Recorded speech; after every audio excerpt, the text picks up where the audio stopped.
মানুষের অধিকার, মানুষের কষ্ট দেওয়া কখনো ইমানদারের দায়িত্ব হতে পারে না। কিন্তু আমরা তো দেখতে পাই আমাদের সমাজে মানুষের কোনো মূল্য নেই, আছে নাকি ভাই? আমরা যদি কিছু বলি সাথে সাথে আমাদেরকে অমুকের প্রতিপক্ষ তমুকের প্রতিপক্ষ বানায় দেন না। আল মুসলিমু মারআতুল মুসলিম, আরেক হাদিসের মধ্যে আসছে আল মুসলিমুল মুমিনু আল মারআতুল মুসলিম, যারা মুমিন মুসলিম তারা একজন আরেকজনের জন্য আয়না স্বরূপ। আপনার কোনো ভুল যদি হয় আপনাকে পজিটিভলি আপনাকে অধিকার দিতে হবে। আপনি বলেন ভাই আমি আমারটা খুঁজে পাচ্ছি না, উনারটা উনি, এই দুইটা মিলায় না একটা চমৎকার সমাজ বিনির্মাণ হবে। কিছু বললেই আপনি মনে করেন বিরোধিতা করা হচ্ছে, কিছু বললেই আপনার গায়ে সহ্য হয় না, তাইলে তো এটা আপনি প্রকৃত মুমিন মুসলমানও হতে পারেন না, ঠিক কিনা? কেন? এইগুলো অন্যায় যদি হয়, এরকম যদি 2 নম্বরে চিটিংবাজি হয়, তাহলে আপনাকে এটা স্বীকার করতে হবে যে মানুষের প্রতি যেন জুলুম না হয়। জুলুম বড় সাংঘাতিক জিনিস, জুলুম আপনার কাছে ব্যাক করে আসবে। জুলুম, অফিসের একজন বড় পদের অফিসার, মেজাজ খারাপ, কার সাথে মেজাজ খারাপ হয়েছে, এখন ম্যানেজারের উপর মেজাজ যাচ্ছে, যা ইচ্ছা তাই, অল্প একটু বলাতে গরম। এখন ম্যানেজার জানে অন্যায় হচ্ছে, কিন্তু উপায় আছে, উনার মালিকের সাথে উনি বলতে পারে, উনি কি করবে? উনি কিছু না করে উনার রাগে তো ভিতরে গজ গজ গজ গজ। খানিকক্ষণ পর একটা কর্মচারীর সাথে দেখা হয়েছে, ম্যানেজার এবার কর্মচারীর আগের যা ছিল সব ঝাল মিটায় দিছে। এখন কর্মচারী চিন্তা করছে, হায় হায় রে, ম্যানেজার যে ভুল বলতেছে, এইটুকু অপরাধে এত বকার কথা না, আমি কি করব? কিছুই করার নাই। বেচারি কার উপরে রাগ যাবে? যাওয়ার সময় দারোয়ানের উপরে একবারে। দারোয়ান চিন্তা করছে, আমি তো সবার নিচে, আমি আবার কার উপরে এখানে রাগ ছাড়বো? আমার তো কোনো উপায় নেই। উনি বাড়ি গেছে, বাড়ি যাইয়া বউয়ের উপরে এমন দেওয়া দিছে বউরে। বউ চিন্তা করছে, কি রে, আমার কোনো অপরাধী নেই, এত চেতামেতা। এখন বউ তো যাই হোক স্বামীর উপর তার বাড়াবাড়ি করতে পারে না। বউ এখন কি করবে? বাচ্চা ছিল পাশে, বাচ্চার উপরে যাইয়া মনে করেন বেটা পড়ালেখা নাই, কিচ্ছু নাই, উঠানি পাটানি মায়ের দিয়ে ওই রাগ ঝাইরে দিছে। এখন বাচ্চা চিন্তা করছে, আমি কি মায়ের উপর হাত তুলতে পারি? কাইন্দে কাইটে রাগে বাইরে গেছে, যায় হাতের সামনে একটা ইটা পাইছে, সামনে একটা কুত্তা পাইছে, ইটা তুলে কুত্তারে দিছে। কুত্তা গাউ গাউ করতে করতে দৌড়ায় যায়, দিছে একজন রে কামড়। কারে কামড় দিছে জানেন? ওই যে মালিক সাহেব রে।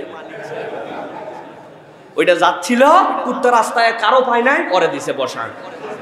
প্রিয় ভাইরে, এটা যদিও গল্প, কিন্তু বিশ্বাস করেন আমরা যদি মানুষের প্রতি জুলুম করি, এই জুলুম ঘুরে ফিরে আমাদের উপর আসবে।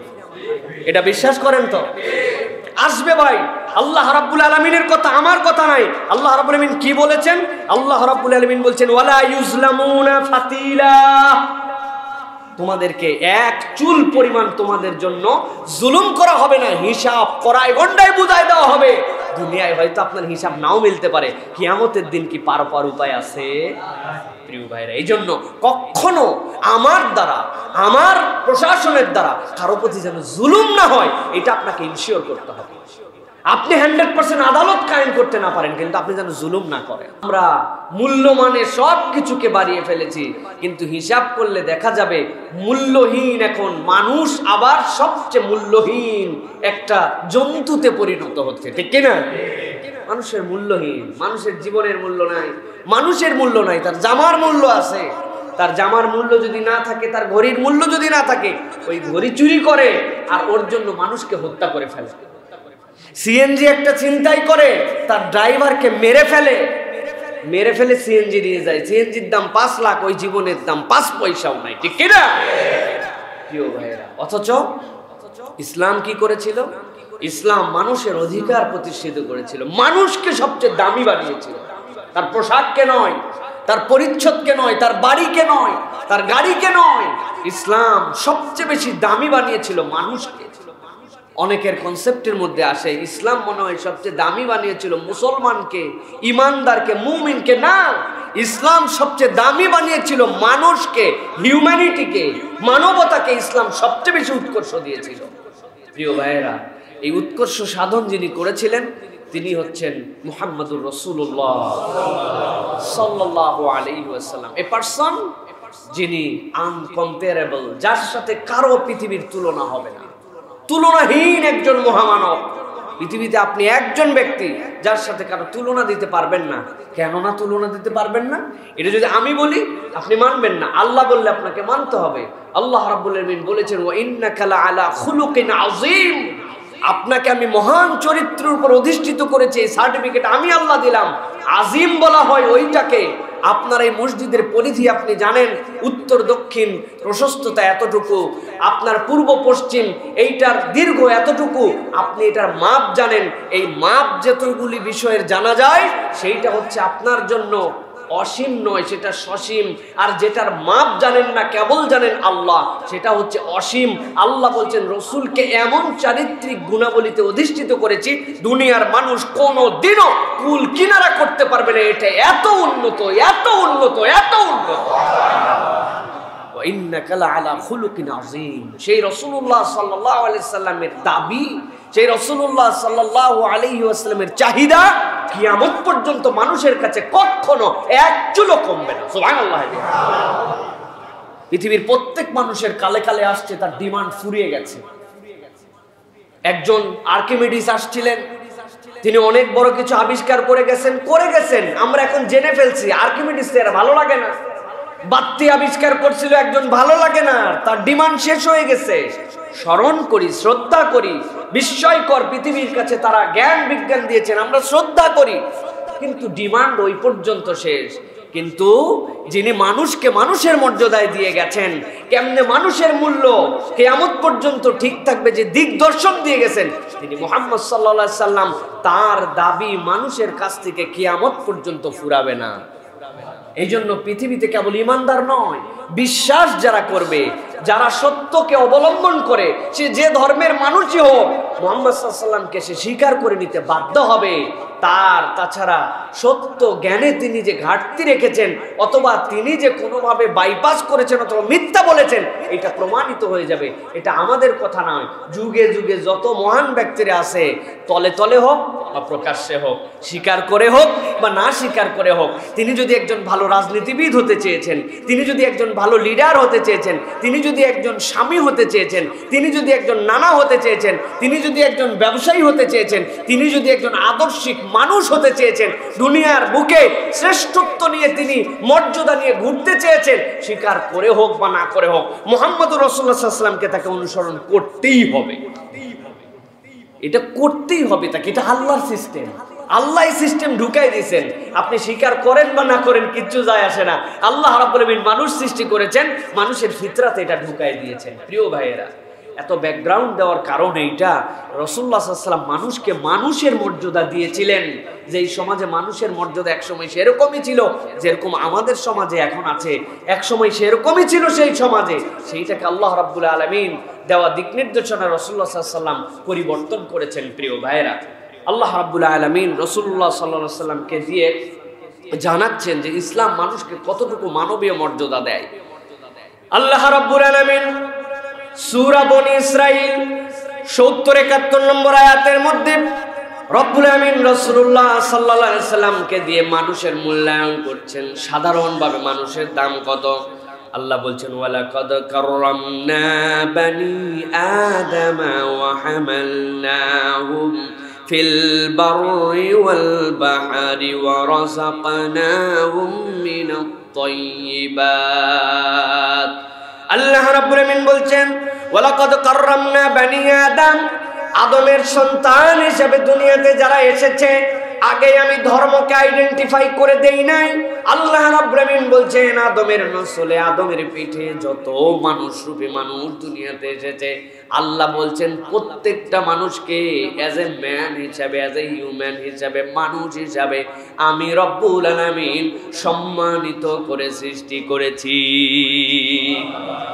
আল্লাহ রাব্বুল আমিন বলছেন ওয়া হামালনাহুম ফিল বাররি ওয়াল বাহরি, আমি রব্বুল আমিন মানুষকে কেন শ্রেষ্ঠত্ব দিলাম, এর দুইটা নজির আমি রব্বুল আমিন এখানে তোমাদের আকলের মধ্যে ধাক্কা দেওয়ার জন্য, তোমাদের বুঝে আসার জন্য উল্লেখ করছে। আল্লাহ বলছেন আমি এই মানুষকে সম্মানিত করেছি। একটু তাকায়া দেখো, মানুষকে এই জমিনে এবং মানুষকে সাগরে পানির উপরে চলার মতো বাহন তৈরি করা, এবং এই দুই স্থানেই তাদের নিজেদের দক্ষতায় যোগ্যতায় দুইটা স্থানে মাস্টারি করার মতো আমি রব্বুল আমিন ক্যাপাসিটি দিয়ে এই মানুষকে দুনিয়ার বুকে প্রেরণ করেছি।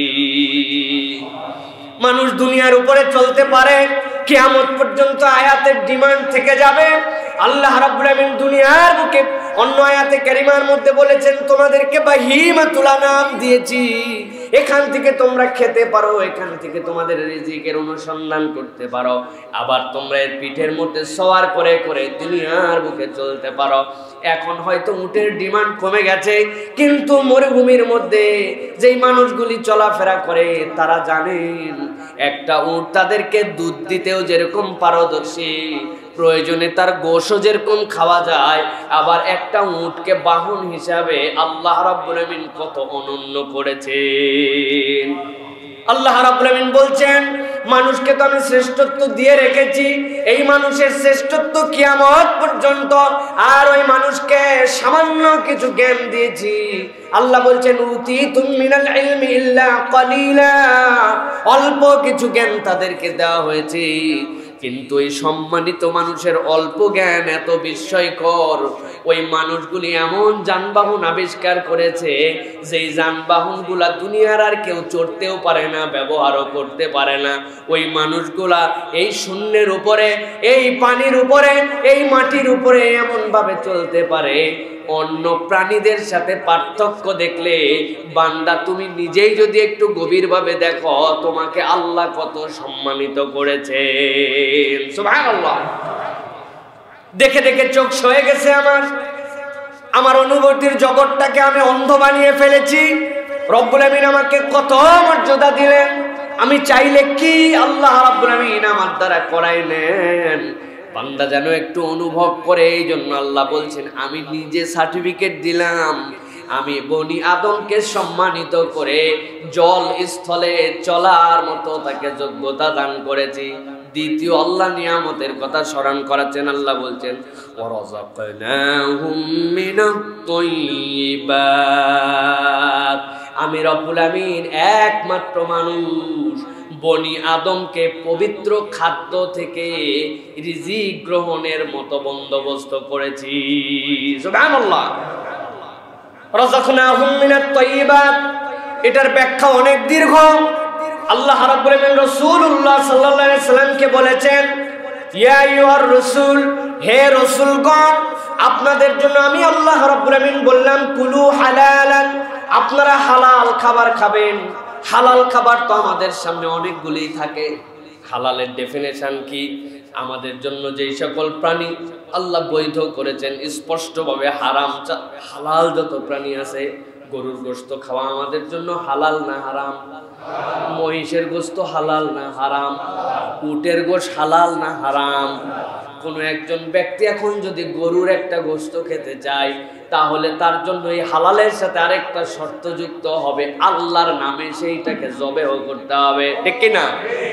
কিন্তু আল্লাহর নামে আপনি জবেহ করে দিয়েছেন, হালাল হয়ে গেছে। আপনার সামনে 1 কেজি গোশত, সিনার গোশত, সামনের রানের গোশত, আপনার সামনে নলির গোশত আপনার সামনে হাজির করে দিয়েছেন, 2 বন্ধু মিলে লবণ ছিটাই দিয়ে আপনি এখন কাঁচা গোশত খেয়ে ফেলতেছেন। বলেন তো এই কাঁচা গোশত খাওয়া আপনার জন্য হালাল না হারাম? হালাল। হালাল। এই কাঁচা গোশত খাওয়া আপনার জন্য হালাল, কোনো আপত্তি নাই, শরীয়ত আপনাকে একবারও আপনাকে নিষেধ করবে না। কিন্তু আল্লাহ রাব্বুল আমিন বলছেন ও বান্দা, ওই গোশত তো বাঘের সামনে গেলে বাঘও খায়, ওই গোশত তো কুকুরের সামনে গেলে কুকুরও খায়, ওই গোশত বানর পাইলেও খায়, কিন্তু আমি রব্বুল আমিন বললাম ওয়ারাযাকনাহুম মিনাত তাইয়্যিবাত। ও বান্দা, আমি তোর জন্য কেবল হালাল করি নাই, আমি বলেছি কুলু হালালান তাইয়্যিবা। আমি তোর মাথার মধ্যে বুদ্ধি দিয়েছি, বান্দা আল্লাহর নামে জবেহ করেছিস, সবচেয়ে সুস্বাদু অংশের গোশত তোর সামনে হাজির করেছিস, কিন্তু বান্দা এমনি খাস না, এইটা একটু আগুনের মধ্যে ঝলসায় এনে পাল্লের মধ্যে আমি রব্বুল আমিন তোরে যে খুঁজে খুঁজে অনুসন্ধানে চোখ দিয়েছিলাম, ওইখান থেকে একটুখানি এলাচ নিয়ে আয়, ওইখান থেকে একটু তেজপাতা নিয়ে আয়, ওইখান থেকে একটু মরিচ নিয়ে আয়, ওইখান থেকে একটু দারুচিনি নিয়ে আয়, ওইখান থেকে একটু মশলা নিয়ে আয়, রান্না কর, তেল দে, মেশা, সবচেয়ে সুস্বাদু করে তার মধ্যেও যতগুলা খারাপ দিক ছিল সেইগুলাকে বের করে ফেল, উপকারী ব্যাকটেরিয়া থাকবে অনুপা করে এগুলাকে আগুন দিয়ে ঝলসায় মেরে ফেল। এরপরে তোর সামনে যখন আসবে বান্দা তুই এইটা খা, এই বুদ্ধিটা, এই প্রসেসটা, এইটা করার মতো ক্ষমতাটা আমি রব্বুল আলামিন মানুষকে দান করেছি। আল্লাহ রাব্বুল আলামিন এই আয়াতে কারিমার ব্যাখ্যায় আরো ব্যাখ্যা আছে, ওয়ারাযাকনাহুম মিনাত তাইয়্যিবাত, আমি রব্বুল আমিন তোমাকে রিজিক খাওয়ার মতো ব্যবস্থা করেছি। বনি আদমকে যে সম্মানিত করলাম, এই মানুষটা কেমন সম্মানিত আপনি যদি আপনার হাতের দিকে কেবলমাত্র তাকান। আল্লাহ বলছেন এই হাতটার দিকে তাকাও, আপনার কি খাবেন এখন? আপনি যদি রুটি খান, আল্লাহ বলছেন কি আশ্চর্য, একটু কখনো খেয়াল করেন নাই নখের প্রত্যেকটা ভাঁজ কত ইম্পর্টেন্ট। আপনার নখ তিনটা যদি সোজা হইতো আপনি কেমনে ধরতেন আর কেমনে ছাড়তেন, মুখের সামনে কেমনে নিতেন। আল্লাহ যেখানে যতটুকু ভাঁজ হতে হবে প্রত্যেকটা নখের ভাঁজ দিয়েছেন। নখের কাজ যখন শেষ হয়েছে, বান্দা এইটা কি তোর মুভ করা লাগবে কি না? আল্লাহ কবজির জায়গাটা মুভ করার ব্যবস্থা করেছেন। বান্দা তোর হাতের এইটুকু কতটুকু ভাঁজ হতে হবে, কোন জায়গায় যে শেষ হয়ে যাবে সেটাও আল্লাহ বুঝিয়েছেন। এই কবজিটা, এই কনুইটা যদি উল্টা দিক পর্যন্ত পুরা মুড়াইতো, তাইলে হয়তো বা দেখতে পাতি তোর হাড্ডির কোন অংশ ভেঙে নষ্ট হয়ে গেছে, এটা তোর আর কাজ দেয় না। বান্দা তোর এই আর্মটা কোন জায়গায় লাগবে, আমি রব্বুল আমিন কতটুকু দেওয়া লাগবে সেইটা দিয়েছি। মানুষের শরীরের মাংসপেশি, গোস্তপেশি যেইগুলো আছে, সব গোস্তপেশির টিস্যুগুলো একরকম নয়। আল্লাহ এখানকার টিস্যুগুলার যে হার্ডনেস দিয়েছেন রব্বুল আমিন, গালের টিস্যুর হার্ডনেসটা এরকম দেন নাই। কোনখানকার টিস্যু কেমন লাগবে, কেমনে তোর কোষগুলাকে গঠন করতে হবে, আল্লাহ বলছেন একটা মানুষকে আমি এই রকম সুষম করে তৈরি করেছি, বান্দাকে দেওয়া রিজিক গুলা যেন বান্দা সবচেয়ে উত্তম ভাবে সে আহার করতে পারে। দাঁতের দিকে যদি আমি তাকাই, সামনের দুই দাঁতের যে ফাংশন আর এই দুই কর্তন দাঁতের ফাংশন আর মারির দাঁতের ফাংশন একরকম নয়।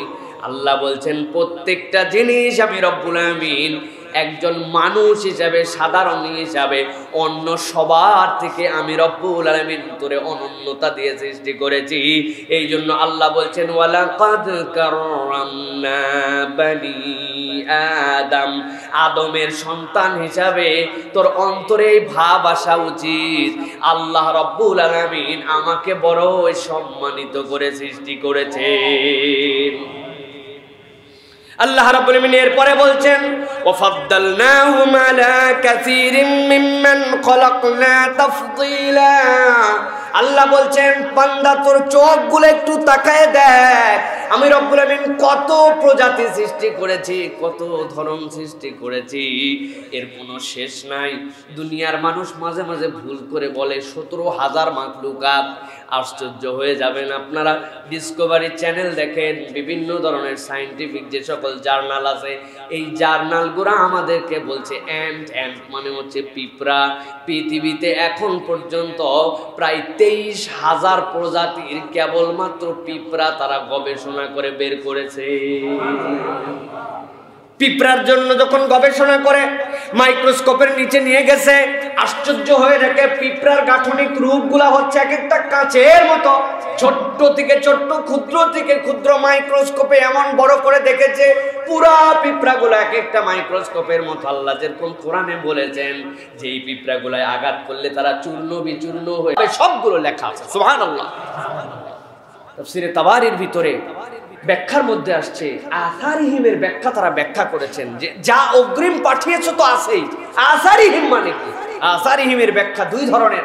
তারা বলছেন আসার মানে হচ্ছে একটা ধাপ, আরেকটা আসার মানে হচ্ছে আপনি এমন কতগুলা কাজ করে দুনিয়ার থেকে চলে গেছেন যে কাজগুলো আপনি চলে যাওয়ার পরেও চলমান আছে।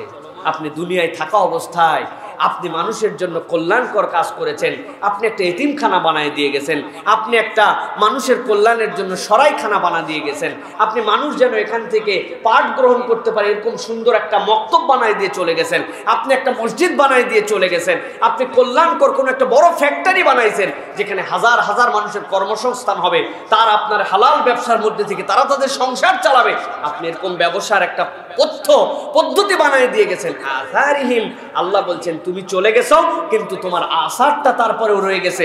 আল্লাহ এর যদি কল্যাণকর হয় সেটাও তোমার চলে যাওয়ার পরেও তোমার আমলনামায় কন্টিনিউ রাখবে। ধাপ, আরেকটা হচ্ছে ধাপ।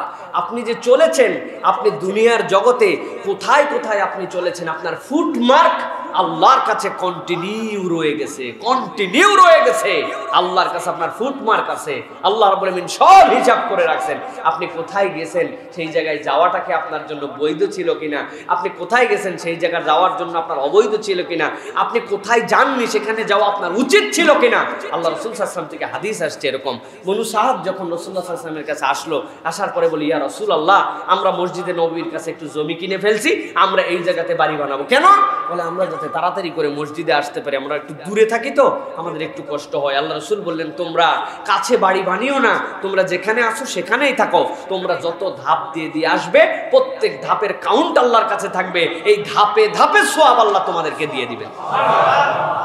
প্রিয় ভাইরা, সুতরাং আল্লাহ রাব্বুল আলামিন বুঝাচ্ছেন যে প্রত্যেক মানুষকে তার ইমাম সহ, মানে হয় তার পয়গম্বর সহ, নচেত তার কিতাব সহ, আল্লাহ রাব্বুল আলামিন বলছেন নচেত তার যে কিতাব আমলনামা এইটা সহ আল্লাহ রাব্বুল আলামিন ওই দিন ডাক দিবেন। আল্লাহ রাব্বুল আলামিন বলছেন, ফামান উতিয়া কিতাবাহু বিয়ামিনি, ডাক দেওয়ার পরে যার আমলনামাটা ডান হাতে দিয়ে দেওয়া হবে, আল্লাহ বলছেন ফাউলাইকা ইয়াকরাউনা কিতাবাহুম, সাথে সাথে ওই মানুষগুলা তার কিতাব পড়তে শুরু করবে। ওই মানুষগুলা কি করেছে আর কি করি নাই সাথে সাথে ওই দিন হিসাব নিজেরাই নিতে শুরু করবে। মনে রাখবেন, কিয়ামতের ময়দানে কোনো উকিল থাকবে না, কোনো মুক্তার থাকবে না। দুনিয়ায় যেরকম আদালত কায়েম হয়, একজন বিচারক বসে আছে, একজন পক্ষে বলে, একজন বিপক্ষে বলে, একজন সাক্ষী দেয়, একজন তার হয়ে ফেরেশতায় ডাক দেয়, এরকম কোনো সিস্টেম ওই দিন থাকবে না। প্রত্যেকের আমলনামা আসমানে উড়ায় দেওয়া হবে, হাতগুলো আল্লাহর পক্ষ থেকে উপর দিকে উঠে যাবে, প্রত্যেকের আমলনামা তার হাতের মধ্যে অটোমেটিক চলে আসবে।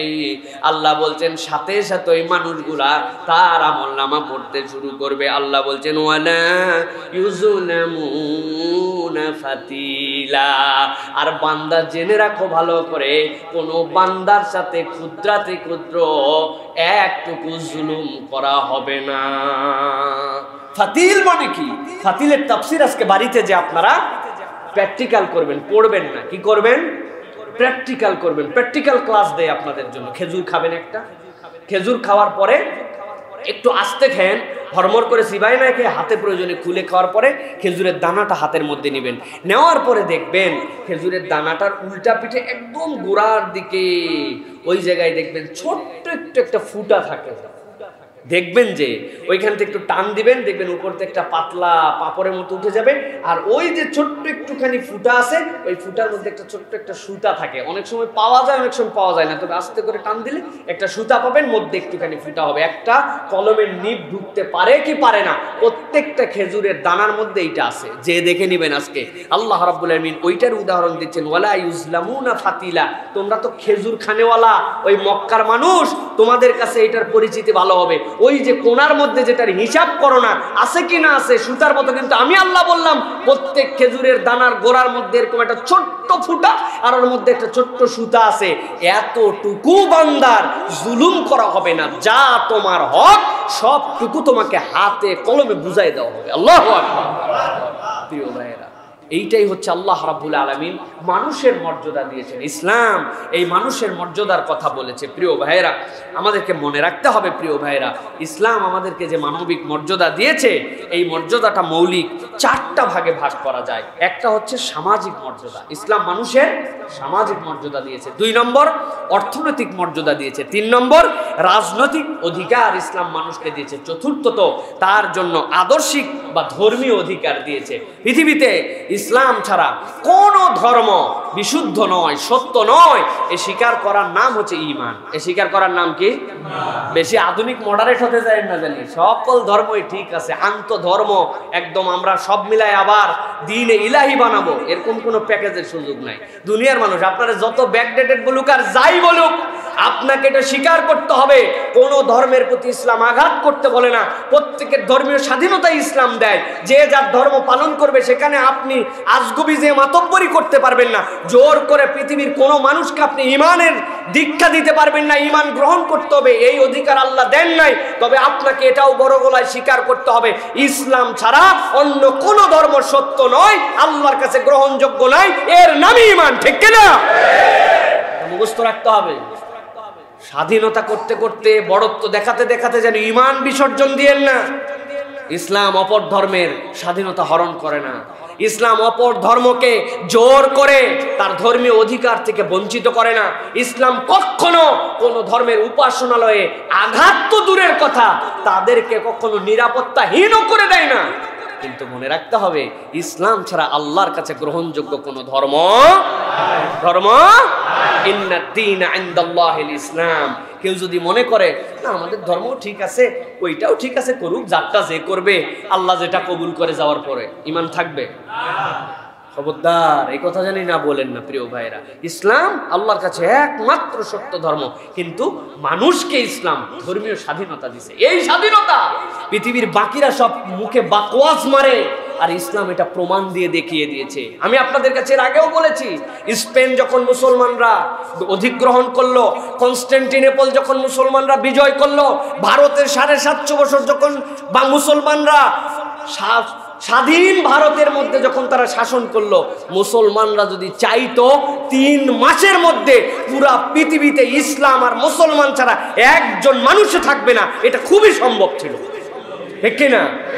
আমি 750 বছর এখানে শাসন করছি, দিল্লির মসনদে একের পর এক মুসলমান আসতেছে, বেটা তুমি এইখানে থেকে হিন্দুগিরি চালাবা, তুমি এখানে থেকে পৌত্তলিকগিরি চালাবা, মন্দির চালাবা, কিচ্ছু থাকবে না। পারতো কিনা? পারতো মানে কি, মেসাকার করে দিতে পারতো। কিন্তু ইসলাম তো আদর্শ শিখায় না। ইসলাম আরো নিরাপত্তা দিছে, ভাই এটা আল্লাহর বিধান, আল্লাহর সাথে শিরিক হচ্ছে, এখান থেকে যদি তুমি বেঁচে থাকো আল্লাহ দুনিয়া আখিরাতে তোমাকে কল্যাণ দিবে। হাজার বুঝানোর পরে বুঝে নাই, ঠিক আছে তুমি মানবা না তো না মানো, তাহলে তোমার ধর্মীয় স্বাধীনতা আছে, তোমার মন্দির কোনো মুসলমান ভাঙতে যাবে না, তোমার পুরোহিতের গায়ে কেউ হাত তুলতে যাবে না, তুমি তোমার মতো থাকো, আমরা আমাদের মতো আছি। এটা হচ্ছে বিউটি অফ ইসলাম। পৃথিবীতে এই নজির অন্যরা মুখে বলে, আর ইসলাম প্রমাণ করে দেখাইছে, ঠিক কিনা? যখন এই সকল ক্রুসেড হয়েছে, ক্রুসেডে বারবার জেরুজালেম, বাইতুল মুকাদ্দাস এই পক্ষের কাছে আসছে, আবার ওই পক্ষের কাছে আসছে, প্রিয় ভাইয়েরা। কিন্তু সালাউদ্দিন আইয়ুবী যখন এই ক্রুসেডারদের বিপক্ষে যুদ্ধ করে সর্বশেষ জিতেছেন, ওরা তো এর আগ পর্যন্ত লক্ষ লক্ষ মুসলমানদেরকে হত্যা করেছে, মুসলমানদেরকে এমনভাবে মেরেছিল ঘোড়ার হাঁটু পর্যন্ত রক্ত ভিজাই দিয়েছে। তারা নানান অজুহাত দিয়ে মুসলমানদেরকে হত্যা করেছে, ধর্মীয় উগ্রতা দেখায় মুসলমানদেরকে হত্যা করেছে, তাদের ধর্মের মিথ্যা বাণীকে প্রচার করে বলছে, আরে মুসলমানদেরকে হত্যা করার জন্য তোমরা তলোয়ারের ধার নষ্ট করবে, no no no, you can do that, তুমি এটা করতে পারো না, তোমার সোর্ডের ধার নষ্ট করার কোনো দরকার নেই। কি করবে? মেক এ ডাম্প ফায়ার, একটা বড় অগ্নিকাণ্ড বানাও, এর মধ্যে মুসলমানদেরকে ফেলে দিয়ে তাদেরকে পুরায় মারো। যেই সকল প্রেগনেন্ট মহিলা আছে, তাদের ধর্মগ্রন্থের মধ্যে এগুলো আছে, প্রেগনেন্ট মহিলাদেরকে আগুনের মধ্যে দিও না, আগে ওয়ালের মধ্যে ধরে উল্টা করে বাড়ি দাও, পেটেরটা আগে বের হয়ে মরুক, তারপরে মহিলা মরুক। এইগুলা সব তাদের কিতাব থেকে নজির বের করে দেখানো যাবে। তারা এখন মুসলমানদেরকে শিক্ষা দেয় মানবতার শিক্ষা, তারা এখন মুসলমানদের ইসলাম ধর্মকে বলে উগ্রবাদী ধর্ম। উগ্রবাদী ধর্ম যদি থাকে, অন্যগুলা শান্তির ধর্ম থাকলে ইসলাম ছাড়া পৃথিবীতে কিচ্ছু নাই, ঠিক কিনা? এগুলো কথা বললে অনেকের সহ্য হয় না। প্রিয় ভাইয়েরা, ততটুকু লিবারেল হন যতটুকু আল্লাহ এবং তার রাসূল বলেছে, এর বেশি গেলে ঈমানের থেকে বের হয়ে যাবে। প্রিয় ভাইয়েরা, এই জন্য ইসলাম মানুষকে এই সকল অধিকার দিয়েছে, ইসলাম মানুষকে এই সকল স্বাধীনতা দিয়েছে, ইসলাম মানুষকে মানুষের জায়গায় আসীন করেছে। প্রিয় ভাইয়েরা, মানুষের মানবিক অধিকার রাসূলুল্লাহ সাল্লাল্লাহু আলাইহি সাল্লাম দিয়েছেন। খুব সংক্ষেপে টানা টানা কতগুলো কথা বলে যায়, খেয়াল করেন। রাসূলুল্লাহ সাল্লাল্লাহু আলাইহি সাল্লাম বলছেন, তার সর্বশেষ সবচেয়ে দামি মহামূল্যবান ভাষণ বুখারীর হাদিসের মধ্যে আসছে, 4406 নম্বর হাদিস। কে জানে না এই হাদিস? রাসূল বলছেন, ফাইন্না দিমাআকুম ওয়া আমওয়ালাকুম আলাইকুম হারামুন কা হুরমাতি ইয়াউমিকুম হাযা ফি শাহরিকুম হাযা ইলা ইয়াউমিন তালকাউনা রাব্বাকুম। আজকের থেকে মুসলমানদের ইজ্জত, মুসলমানদের রক্ত, মানুষের ইজ্জত, মানুষের রক্তকে হারাম করে দেওয়া হলো। কখনো অন্যায় ভাবে কেউ মানুষকে, মানুষের রক্ত, মানুষের অধিকার, মানুষের ইজ্জত লুণ্ঠন করতে পারবে না। আজকের দিন যেরকম পবিত্র, আজকের হারাম যেরকম পবিত্র, আজকের মাস যেরকম পবিত্র, রাসূলুল্লাহ সাল্লাল্লাহু আলাইহি ওয়াসাল্লাম সেই দিন দাঁড়ায় বলেছেন, আল্লাহর সামনে হাজির হওয়ার দিন যেরকম সত্য, এইরকম ভাবে মানুষের অধিকার আজকের থেকে দেওয়া হলো। কেউ কারো রক্ত, ইজ্জত আর লুণ্ঠন করতে পারবে না। সুবহানাল্লাহ। কে বলেছেন এইটা? মুহাম্মদ সাল্লাল্লাহু আলাইহি ওয়াসাল্লাম। মুহাম্মদ সাল্লাল্লাহু আলাইহি সাল্লাম এই কথার পৃথিবীর কেউ বলার যোগ্যতা রাখে নাই প্রিয় ভাইয়েরা। ইচ্ছা করলে কি করতে পারতেন সেদিন তিনি? আহা, একটা মানুষ 40 বছর বয়স পর্যন্ত যাকে সবাই আদর করলো, স্নেহ করলো, যার দোষ ত্রুটি খুঁজে পাইল না, যার বউয়ের সাথে গন্ডগোল হয়ে বউরে বিশ্বাস পায় না, তার কাছে পোটলা বেঁধে বেঁধে আমানত রেখে গেল, সেই মানুষটা হারামের চত্বরে মাথা নিচু করছে, আল্লাহর কাছে ভুঁড়ি চাপাই দিয়ে মেরে ফেলতে গেল। সেই মানুষটার সাথে যখন কেউ আসতো দেখা করতে, তাকে পাগল বলে বলে মানুষ তাড়ায় দিত। সেই মানুষটার প্রতি ঈমান আনার কারণে গায়ের চামড়া তুলে নিয়ে আগুনের মধ্যে পুড়ায় দিল, শুলির মধ্যে চড়ায় দিল। সেই মানুষটা এই মানুষকে ভালোবাসে, মানবতাকে ভালোবাসে, এই পূর্ণ ভূমিটাকে ভালোবাসে, তারপরেও তাকে সেখান থেকে রাতের অন্ধকারে তাড়ায় দিল। হত্যা করলে 100 উট ঘোষণা দিয়ে দিল, ধরেই ফেলছিল প্রায়। আল্লাহ রাব্বুল আলামিন বিশেষ কুদরতে তাকে সেখান থেকে ছড়ায় দিল। সেই মানুষ বুকের দুঃখ নিয়ে আবার আসছিলেন একটু উমরা করতে দিল না। হুদাইবিয়ার প্রান্তরে মাথা মুন্ডন করায়া, জামা খুলায়া, প্রাণী জবাই করে বিদায় করে দিল। ঘোষণা দিয়ে দিল, মদিনায় যদি কেউ যায় লগে লগে ফেরত দেওয়া লাগবে, আর মক্কায় যদি কেউ আসে কোনো ফেরত দেওয়া যাবে না, সাথে কোনো অস্ত্রপাতি আনা যাবে না, আনলেও কোষবদ্ধ করে রাখবে। সব শর্ত তার বিপক্ষে। আজকে তিনি মহাবিজয়ী, আজকে তার সামনে বাধা দেওয়ার কেউ নাই। তিনি বললেন, আজকে সবাইকে মাফ করে দিলাম। গল্প, মানবতার গল্প শোনান আপনি। ইসলাম কোনো গল্প শোনানোর ধর্ম না, প্র্যাকটিক্যাল ধর্ম। This is the character of Muhammad সাল্লাল্লাহু আলাইহি ওয়াসাল্লাম। কার কাছে আপনি গল্প শোনাচ্ছেন? আমাদের কোনো গল্পের কোনো ধর্ম ইসলাম না। ইসলাম প্র্যাকটিক্যালি দেখাই দিয়ে গেছে। থিওরি কোরআন পরিবর্তন করে দেখিয়েছে। চোর, ডাকাত, বাটপার, বদমাইশ, জুয়াখোর, জেনাখোর, হত্যাকারী, মানবতার সবচেয়ে বড় শত্রু, তারা এমন মানুষ হয়েছে, এমন সোনার মানুষে পরিণত হয়েছে যে আল্লাহ রাব্বুল আলামিন দুনিয়ায় থাকতে তাদেরকে ফেরেশতাদের উপরে মর্যাদা দিয়ে রাদিয়াল্লাহু আনহু ওয়া রাদু আন, আল্লাহ বলছেন আমি আল্লাহ তাদের প্রতি খুশি, তারাও আমার প্রতি খুশি। আমি দুনিয়ায় থাকতে এদেরকে জান্নাতের সার্টিফিকেট দিয়ে দিলাম। দুনিয়ায় যারা ঈমানের সাথে রাসূলকে দেখেছে, ঈমানের উপরে মৃত্যুবরণ করেছে, আমাদের বিশ্বাস আকীদা, তারা জান্নাত। তারা কি? জান্নাতি। সুবহানাল্লাহি বিহামদি। প্রিয় ভাইরা, এই মানবতার ধর্মের নাম হচ্ছে ইসলাম। ইসলাম এই মানুষের মনুষ্যত্বের দাম দিয়েছে প্রিয় ভাই। এটা রাসূলুল্লাহ সাল্লাল্লাহু আলাইহি ওয়াসাল্লামের ডিক্লারেশন। সবচেয়ে বড় অপরাধ কি? রাসূলুল্লাহ সাল্লাল্লাহু আলাইহি ওয়াসাল্লামের কাছে এসে জিজ্ঞাসা করে, ইয়া রাসূলুল্লাহ, সবচেয়ে বড় অপরাধ কি? আল্লাহ রাসূল বলেন 4টা। আকবারুল কাবায়ের, কবিরা তো কবিরাই, সবচেয়ে বড় অপরাধ। রাসূল বলছেন আল কাবায়িরুল ইশরাকু বিল্লাহ, 1 নম্বর আল্লাহর সাথে শরীক করা, এর থেকে বড় আর কোনো অপরাধ নাই। 2 নম্বরে ও উকুকুল ওয়ালিদাইন, পিতামাতার অবাধ্য হওয়া, সবচেয়ে বড় অপরাধ। 3 নম্বর ও কতলুন নাফসি, মানুষকে হত্যা করা, মানুষকে হত্যা করে ফেলা। এটা মানুষ মানে এখানে মুসলমান না, মানুষ মানে এখানে মুমিন না, মানুষকে হত্যা করা অন্যায় ভাবে। আল্লাহ রাসূল বলেন সবচেয়ে বড় অপরাধ।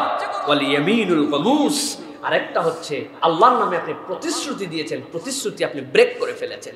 4টা অপরাধ মনে রাখবেন। আল্লাহর সাথে শিরিক করা মনে থাকবে। 2 নম্বরে পিতামাতার অবাধ্য হওয়া। 3 নম্বরে অন্যায়ভাবে মানুষকে হত্যা করে ফেলা। 4 নম্বরে প্রতিশ্রুতির ব্যতিক্রম করা, ভুয়া প্রতিশ্রুতি দেওয়া বা প্রতিশ্রুতি করে ওয়াদা খেলাপ করে ফেলে। এর থেকে বড় অপরাধ আর কিছু নাই। এটাই সবচেয়ে বড় অপরাধ। এর 2টা অপরাধের সাথে আমরা প্রত্যক্ষভাবে জড়িত। পিতামাতাকে মানি না, আর যা ইচ্ছা তাই ওয়াদা করি। মিথ্যা ওয়াদায় আমাদের জীবন ভরপুর। এখানে একটা মানুষ বুক ফুলায় হাত তুলে বলতে পারবে না আমি জীবনে কোনো মিথ্যা ওয়াদা করি নাই। আমাদের প্রত্যেকের জীবনে মিথ্যা ওয়াদা আছে। ওয়াদা করছি, ওয়াদা ভেঙে ফেলছি আমরা। আছে না ভাই? আছে না? সন্তানের সাথে বলতো মিথ্যা ওয়াদা দেয়, বাবা আসার সময় তোর জন্য কিটক্যাট চকলেট নিয়ে আসবো। আগেই জানে আনবে না, সন্তানের বুঝ দেওয়ার জন্য নিয়ে আসছে। না, আপনি এইটাও করবেন না, করতে পারেন না আপনি। কিন্তু এখানে বড় করে আল্লাহ রাব্বুল আলামিন বলছেন কি? মিথ্যা কসম খাওয়া। ওয়াল ইয়ামিনুল গামুস, আপনি আল্লাহর কাছে গামুস, আপনি হচ্ছে মিথ্যা ওয়াদা করেন, শপথ করেন। খবরদার না। সবচেয়ে বেশি মিথ্যা কথা বলে যে, অধিক শপথ করে যে, কথায় কথায় আল্লাহর কসম, খোদার কসম করে বলছে, কসম আল্লাহর। এই যারা বলে এরা বেশিরভাগ মিথ্যা কথা বলে। প্রিয় ভাইরা, সুতরাং ইসলাম এই অধিকার দিয়েছে। ইসলাম মানুষের আরেকটা বড় অধিকার দিয়েছে, আমার আত্মা আমি হরণ করব। ব্যাপার নাকি? না, ইসলাম বলছে আপনার আত্মা হলেও আপনি হরণ করতে পারেন। আত্মহত্যা করা নিষিদ্ধ। রাসূলুল্লাহ সাল্লাল্লাহু আলাইহি ওয়াসাল্লাম বলছেন কেউ যদি পাহাড় থেকে পড়ে আত্মহত্যা করে, সারা কিয়ামত পর্যন্ত ফেলবেন আল্লাহ, ওই কষ্ট তার অব্যাহত রাখবেন। বিষ খাইছে, আল্লাহ বিষের কষ্ট তারে দিবেন। লোহা দিয়ে আঘাত করে কেউ যদি হত্যাকৃত হয়, নিজে আত্মহত্যা করে, ওই লোহার আঘাত তার পেটের মধ্যে বরাবর কিয়ামত পর্যন্ত চলতে থাকবে, এরপরে কিয়ামতে যাবে। আল্লাহ বলছেন ওয়ালাকাদ কাররামনা বানি আদম, আমি আদমকে সৃষ্টি করছি, তুই আত্মহনন করার কে? মানবতার ক্ষেত্রে ইসলাম এই সম্মান মানুষকে দিয়েছে। প্রিয় ভাইয়েরা, এটা আমাদেরকে মনে রাখতে হবে। মানুষের অধিকার, মানুষের কষ্ট দেওয়া কখনো ইমানদারের দায়িত্ব হতে পারে না। কিন্তু আমরা তো দেখতে পাই আমাদের সমাজে মানুষের কোনো মূল্য নেই, আছে নাকি ভাই? আহা, হঠাৎ করে আমাদের তেলের দাম বেড়ে গেল, বাড়লো কি কারণে আমরা জানি না। এরপরে আমরা দেখলাম সাথে সাথে বাস ভাড়া বৃদ্ধির জন্য আন্দোলন শুরু হয়ে গেল। কয়েকদিনের মধ্যে আলহামদুলিল্লাহ সেটা স্টেবল হয়ে গেল। এখন মাঝে গেরা করলে কারা পড়ে গেল? আমরা পড়ে গেলাম। ভাই, মানুষের প্রতি অত্যাচার, অন্যায় অত্যাচার করেন না মেহেরবানি করে। সরকার নির্ধারণ করে দিছে গ্যাসের গাড়ি, তেলের গাড়ি, আপনারা এখন সবগুলা মিলায় মেশায় একদম সব আম গাড়ি বানায় ফেলছেন। হইল নাকি কিছু? প্রিয় ভাইয়েরা, আপনি চালাচ্ছেন গ্যাসে, মূল্য দিচ্ছেন তেলের, কেউ তো দেখতে পাচ্ছে না, যেহেতু চারিদিক দিয়ে ব্যারিয়ার দিয়ে ট্যাঙ্কি তো নিচে, তাই না? কোনো যাত্রীকে উঠার সময় নিচে আগে দেখবে গ্যাস না তেল দেখবে, ও বেচারি তো জানে, মাশাআল্লাহ, ডবল লাভ। এরকম করা যাবে না প্রিয় ভাইরা। আরেকটা জিনিস আমাদের সমাজে প্রচলিত হয়েছে, আমরা যদি কিছু বলি সাথে সাথে আমাদেরকে অমুকের প্রতিপক্ষ তমুকের প্রতিপক্ষ বানায় দেন না। আল মুসলিমু মারআতুল মুসলিম, আরেক হাদিসের মধ্যে আসছে আল মুসলিমুল মুমিনু আল মারআতুল মুসলিম, যারা মুমিন মুসলিম তারা একজন আরেকজনের জন্য আয়না স্বরূপ। আপনার কোনো ভুল যদি হয় আপনাকে পজিটিভলি আপনাকে অধিকার দিতে হবে। আপনি বলেন ভাই আমি আমারটা খুঁজে পাচ্ছি না, উনারটা উনি, এই দুইটা মিলায় না একটা চমৎকার সমাজ বিনির্মাণ হবে। কিছু বললেই আপনি মনে করেন বিরোধিতা করা হচ্ছে, কিছু বললেই আপনার গায়ে সহ্য হয় না, তাইলে তো এটা আপনি প্রকৃত মুমিন মুসলমানও হতে পারেন না, ঠিক কিনা? কেন? এইগুলো অন্যায় যদি হয়, এরকম যদি 2 নম্বরে চিটিংবাজি হয়, তাহলে আপনাকে এটা স্বীকার করতে হবে। এখানে দ্বিতীয় একটা কথা প্রিয় ভাইরা, যারা শ্রমিক আছেন, যারা এই শ্রেণীর মানুষ আছেন, তারা অনেক সময় জানেন যে ভাই ইনাদের প্রতি যে জুলুম হয়, এই যে কথা নাই বার্তা নাই, এখানে চেক সেখানে টাকা, রাত্রেবেলা টাকা, লাল পতাকা তুলে টাকা, হলুদ পতাকা তুলে টাকা, এই যে আদায়, এই জুলুমগুলাও সাংঘাতিক জুলুম। প্রিয় ভাইয়েরা, আমি অনেকবার আপনাদের কাছে বলেছি আমি খুব সাধারণ একজন মানুষ, একদম এত সাধারণ যে আল্লাহ আমাকে সব জায়গার থেকেই একদম মনে করেন সব পরিবেশেই চলাফেরা করার তৌফিক করাইছে আলহামদুলিল্লাহ। ওই আমি এমনও দিন গেছে আমার যখন কাভার্ড ভ্যানে করেও মাহফিল করতে হয়েছে। মাহফিলে গেছি, যাওয়ার পর আসার কোনো উপায় নাই, কাভার্ড ভ্যানে উঠে পড়ছি। সুবহানাল্লাহ, কাভার্ড ভ্যানে না উঠলে তো টের পাইতাম না যে রাস্তাঘাটে ট্রাক আলাদের প্রতি কি পরিমাণ অবিচার, অন্যায়, অত্যাচার এবং পুরা রাস্তায় জুলুম করা হয়। প্রিয় ভাইরা, অনেক আমাদের দায়িত্বশীল পুলিশ ভাইরা আছেন, আমাদের কাছে ফোন করে, কি জন্য জানেন? হুজুর তাহাজ্জুদের নামাজে কি ব্যক্তিগত দোয়া করা যাবে সিজদায়? এখানে কি অন্যান্য নামাজে কি দোয়া করা যাবে? আপনার কি মনে হয় যে ভাইটা তার এই প্রফেশনের পরিচয় দিয়ে তাহাজ্জুদের নামাজে দোয়া করা যাবে কিনা, এই কথা যিনি শুনতেছেন তিনি 5 ওয়াক্ত নামাজ পড়ে না। 5 ওয়াক্ত না পড়লে কেউ তাহাজ্জুদ পড়ে? তার মানে শত শত এরকম মুখলেস ভালো মানুষ আছে, শত শত এরকম ভালো মানুষ আমাদের সমাজে আছে। ওই মানুষ গান শুনবে না, আপনি জোর করে বলতেছেন ওয়াজ মোবাইলে রাখা যাবে না, ভাই হবে না তো ভাই, ও তো ওয়াজই শোনে, ও তো কোরআনই শুনে, ঠিক কিনা? এরকম মানুষ আছে। কিন্তু আমি এই কথা কেন বললাম? অধিকাংশ মানুষ ভালো, কিন্তু কিছু আমাদের দুষ্ট প্রকৃতির মানুষের কারণে অনেক বড় বড় বদনাম হয়। আমি সাথে আসতেছি, আশ্চর্য হয়ে দেখলাম আরে 5 টাকা 10 টাকা 20 টাকা স্পটে স্পটে বেচারির কাছে টাকা নাই, পরে 10 টাকা অর্ধেক করছে করে এই জায়গায় একবার ওই জায়গায় একবার। জানেন আপনি, হাই হাই রে, টোল দিছে বিভিন্ন জায়গায়, টোলের কাগজ ফেলে না। আমি বললাম এইগুলা কি করতেছেন? কয়েকগুলো লাগে হুজুর, মাঝে মাঝে এরকম করে হাতে হাতে মুসাফা হয়ে যায়, টোলের কাগজ দিয়ে গেছে। পরে বলছে হুজুর কিন্তু নাম্বারটা যদি দেখে রাখতে পারে পরের দিন আমার সেই চালাবে। প্রিয় ভাইয়েরা, এই যে অন্যায়, এটাও কিন্তু অন্যায়। আমরা খালি একচেটিয়া বলতেছি এই মূল্য বৃদ্ধি হয়ে গেছে হয়ে গেলে, তাদের প্রতিও যদি ওই অন্যায় হয় তাহলে এটাও কিন্তু একটা সমাজের মধ্যে বিপর্যয় ঘটাবে। এই জন্য আমরা বলবো যে মানুষের প্রতি যেন জুলুম না হয়। জুলুম বড় সাংঘাতিক জিনিস, জুলুম আপনার কাছে ব্যাক করে আসবে। জুলুম, অফিসের একজন বড় পদের অফিসার, মেজাজ খারাপ, কার সাথে মেজাজ খারাপ হয়েছে, এখন ম্যানেজারের উপর মেজাজ যাচ্ছে, যা ইচ্ছা তাই, অল্প একটু বলাতে গরম, এখন ম্যানেজার জানে অন্যায় হচ্ছে, কিন্তু উপায় আছে, ওনার মালিকের সাথে উনি বলতে পারে। উনি কি করবে? উনি কিছু না করে ওনার রাগে তো ভিতরে গজ গজ গজ গজ। খানিকক্ষণ পর একটা কর্মচারীর সাথে দেখা হয়েছে, ম্যানেজার এবার কর্মচারীর আগের যা ছিল সব ঝাল মিটায় দিছে। এখন কর্মচারী চিন্তা করছে, হায় হায় রে, ম্যানেজার যে ভুল বলতেছে, এইটুকু অপরাধে এত বকার কথা না, আমি কি করব?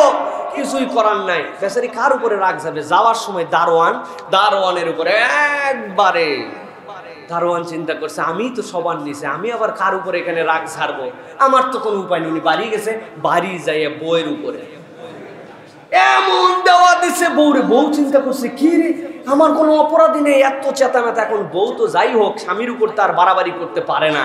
বউ এখন কি করবে? বাচ্চা ছিল পাশে, বাচ্চার উপরে যাইয়া মনে করেন বেটা পড়ালেখা নাই, কিচ্ছু নাই, উঠানি পাতানি মায়ের দিয়ে ওই রাগ ঝাইরে দিছে। এখন বাচ্চা চিন্তা করছে, আমি কি মায়ের উপর হাত তুলতে পারি?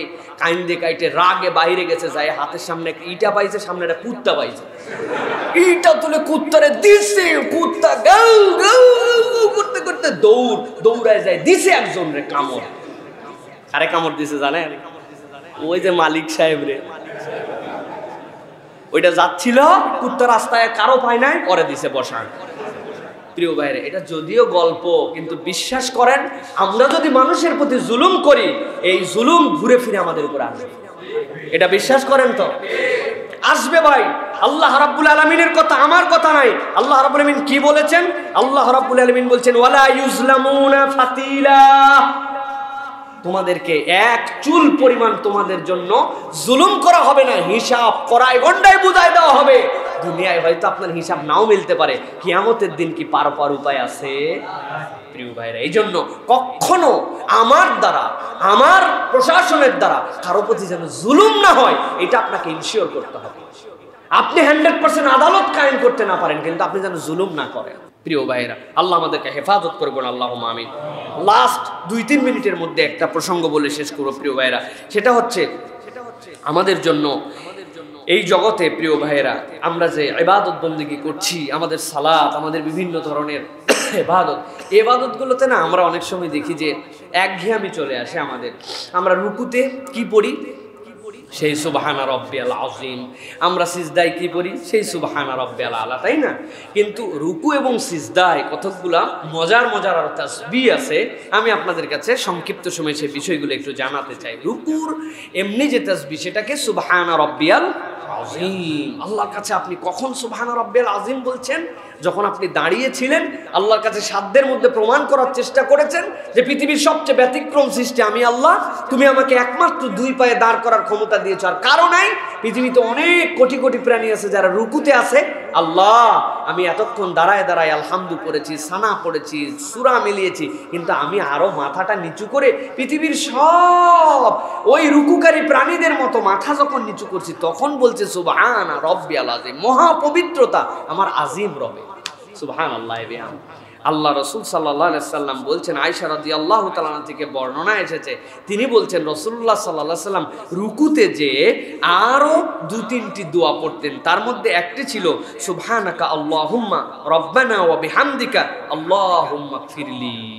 রাসূলুল্লাহ সাল্লাল্লাহু আলাইহি সাল্লাম রুকু সিজদা উভয় জায়গাতে হাদিসের মধ্যে আসছে পড়তেন। কি পড়তেন? সুবহানাকা আল্লাহুম্মা, বলেন, রাব্বানা ওয়া বিহামদিকা আল্লাহুম্মা গফিরলি। সুবহানাকা মানে কি? সুবহানাকা আল্লাহুম্মা রাব্বানা, হে আমার ত্রুটি মুক্ত মহান রব। সুবহানাল্লাহ, কি বলছেন আপনি? আল্লাহ, আপনি তো ত্রুটি মুক্ত। এরপরে আপনি কি বলছেন? ওয়া বিহামদিকা, সব প্রশংসা তো আপনার আল্লাহ। এরপরে বলছেন আল্লাহুম্মা গফিরলি, আল্লাহ তুমি মহান, তুমি ত্রুটি মুক্ত। তোমার এই সুবহান রবের কাছে বলছি, তুমি আমাকে মাফ করে দাও। এই দোয়াটা শেখার চেষ্টা করবেন। খালি সুবহান রাব্বিল আযীম, সুবহান রাব্বিল আযীম, সুবহান রাব্বিল আযীম এরকম করে পড়লে মন থাকবে না। এরকম করে এইটা পড়ার চেষ্টা করবেন। আরেকটা দোয়া রাসূলুল্লাহ সাল্লাল্লাহু আলাইহি ওয়াসাল্লাম পড়তেন, সুবহুন কুদ্দুসুন রব্বুল মালাইকাতি ওয়ার রূহ। আল্লাহু আকবার, কি মজার দোয়া! এটাও মাঝে মাঝে পড়বেন। সুবহুন কুদ্দুসুন রব্বুল মালাইকাতি ওয়ার রূহ। রূহ মানে এখানে জিবরাইল, ফেরেশতা এবং জিবরাইলের রব, আমি আপনার মহানত্ব বরত্ব ঘোষণা করছি। এইটা রুকু সিজদার মধ্যে পড়ার চেষ্টা করবেন। রুকুর জন্য আরেকটা স্পেশাল দোয়া আছে, এই দোয়াটাও রাসূলুল্লাহ সাল্লাল্লাহু আলাইহি ওয়াসাল্লাম পড়তেন। আল্লাহুম্মা লাকা রাকাতু, হে আল্লাহ আমি আপনার জন্য রুকু করছি। ওয়া লাকা আসলামতু, আর আপনার কাছে আমি সমর্পিত হয়েছি। ওয়া বিকা আমানতু, আপনার প্রতি আমি ঈমান এনেছি। খাশা লাকা সামঈ, আমার অন্তর, আমার কান আপনার ভয়ে ভীত। ও বাসারি, আমার চোখ আপনার ভয়ে ভীত। ও আজামি, আমার অস্থি আপনার ভয়ে ভীত। ও মুখী, আমার মস্তিষ্ক আপনার ভয়ে ভীত। ও আসাবি, আর আমার ধমনী আপনার ভয়ে ভীত। রাসূলুল্লাহ সাল্লাল্লাহু আলাইহি ওয়াসাল্লাম এই দোয়াও পড়তেন। আসেন আমরা শিখি একটু। আল্লাহুম্মা লাকা রাকাতু ওয়া লাকা আসলামতু ওয়া বিকা আমানতু খাশা লাকা সামঈ ওয়া বাসারি ওয়া আজমি ওয়া মুখী ওয়া আসাবি। চেষ্টা করবেন ইনশাআল্লাহ। যারা ইউটিউবাররা আছেন ওরা সুন্দর করে একটু শুনবে, শুনে শুনে পাশে পাশে অনুবাদ দিয়ে ছোট্ট ছোট্ট করে ভিডিও বানায় দেবে ইনশাআল্লাহ। আপনারা যেন এগুলো মুখস্থ করতে পারেন। আরেকটা জিনিস, আরেকটা দোয়া আজকে আমরা শিখবো ইনশাআল্লাহ। এটা একটু লং দোয়া, কিন্তু সংক্ষিপ্তটা বলি। আমরা রেগুলার সফরে বের হই, তাই না? এই যে আল্লাহ রাব্বুল আলামিন প্রথম আয়াতে বললেন ওয়ালাকাদ কাররামনা বানি আদম, বনি আদমকে আমি সম্মানিত করেছি। কেন? কারণ তাকে জলে স্থলে চলার মতো বাহন এবং উপযুক্ততা দান করেছি। আল্লাহ রাব্বুল আলামিনের রাসূল যখন কোথাও বেরোতেন তখন সাথে সাথে আল্লাহ রাসূল সাল্লাল্লাহু আলাইহি সাল্লাম আল্লাহু আকবার আল্লাহু আকবার আল্লাহু আকবার 3 বার বলতেন। এরপর আল্লাহ রাসূল সাল্লাল্লাহু আলাইহি সাল্লাম পড়তেন সুবহানাল্লাযী সাখখারা লানা হাযা ওয়া মা কুন্না লাহু মুকরিনিন ওয়া ইন্না ইলা রাব্বিনা লামুনকালিবুন। এটা পড়ার চেষ্টা করতে হবে। কি বলতেন আল্লাহ রাসূল সাল্লাল্লাহু আলাইহি সাল্লাম?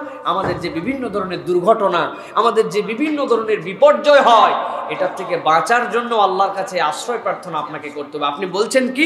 সুবহানাল্লাযী সাখখারা লানা হাযা, হে আল্লাহ আপনার পবিত্র, যিনি আমাদের এই বাহনটাকে আমাদের বশীভূত করেছেন। বশীভূত করার মানে কি? আপনি ধরেন কথার কথা, পুরাতন আমলের কথা যদি বলি, ঘোড়ার পিঠে আপনি উঠেছেন। ঘোড়া যদি নিয়ত করে যে আপনার পিঠে রাখবে না, আপনি আপনার দড়ি দিয়ে বাঁধেও ঘোড়ার পিঠে থাকতে পারবেন না, ঠিক কিনা? আপনারা স্প্যানিশ যে বুল ফাইটিং হয় দেখছেন কিনা কখনো? এক একটা দরজা এরকম করে খুলে দেয়, কে কতক্ষণ থাকতে পারে। কেউ 26 সেকেন্ড থেকে মহা চ্যাম্পিয়ন। ওই গরু এমন লাফানি লাফায়, ওর পিঠে থাকা যায় না, দেখছেন আপনারা?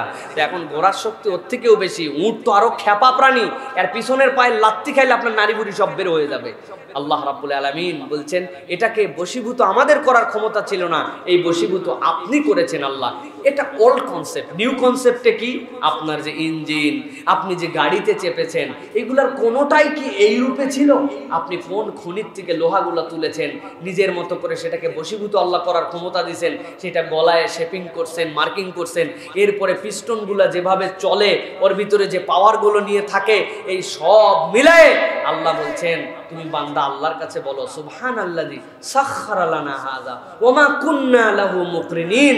আর আল্লাহ এইগুলা আপনি যদি নির্দেশ না দিতেন, এটা আমাদের অধিভুক্ত থাকা কোনোভাবেই সম্ভব না। ওয়া ইন্না ইলা রাব্বিনা লামুনকালিবুন। আর আল্লাহ পরিশেষে, দিন শেষে তো আপনার কাছেই আমাদেরকে ফেরত যেতে হবে, ফেরত যেতে হবে। এই দোয়া, আপনার যানবাহনে চড়া, আপনার বাহিরে বের হওয়া, এই দোয়াটা আমাদেরকে রেগুলার পড়তে হবে। বিসমিল্লাহি তাওয়াক্কালতু আলাল্লাহ, এরপরে আল্লাহু আকবার আল্লাহু আকবার আল্লাহু আকবার। তারপরে কি পড়বেন? সুবহানাল্লাযী সাখখারা লানা হাযা ওয়া মা কুন্না লাহু মুকরিনিন ওয়া ইন্না ইলা রাব্বিনা লামুনকালিবুন। আল্লাহ আমাদেরকে তৌফিক দান করুন। আল্লাহুম্মা আমিন। ওয়া আখির দাওয়ানা আলহামদুলিল্লাহি রাব্বিল আলামিন। সুবহানাকাল্লাহুম্মা বিহামদিকা আশহাদু আল্লা ইলাহা ইল্লা আনতা আস্তাগফিরুকা ওয়া আতুবু ইলাইক। ওয়াসসালামু আলাইকুম ওয়া রাহমাতুল্লাহি ওয়া বারাকাতুহু।